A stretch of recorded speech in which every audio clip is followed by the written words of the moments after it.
Бірде бір ғалым кісі Босния қаласына сапар шегеді. Сол сапарда жүрген кезде бір жаназаға кезіккен екен.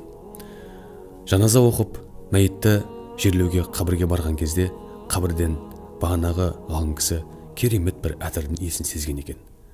Сонда ғалым кісі мәйітті жерлеп болып, бірден үйіне барып, жұбайымен тілдескенде жұбайы былай деп айтқан екен: біздің отағасымыз, менің күйеуім қарапайым, намазхан кісі еді, жақсылықты жан жақсы көретін. Біздің ауылда бір ғана дана Құран болатын. Сол Құран 6 ай дегенде кезегі келетін. Сол Құранмен кездесу үшін қатты дайындық жасап, үстіне әтірін сеуіп, әдемі киімдерін киіп, қатты дайындалатын.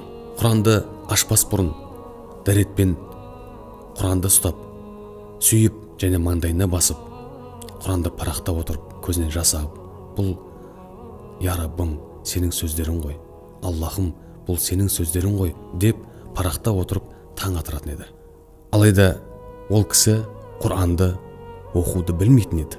Құрметті бауырлар, осы мезетте Абдулла ибн Масудтан жеткен хадисте, Алла кісі разы болсын, пайғамбарымыз саллаллаху алейхи вассалам айтқандай, кімде-кім Алла тағаланы қаншалықты жақсы көретінін білгісі келсе, Құранмен қарым-қатынасына қарасын.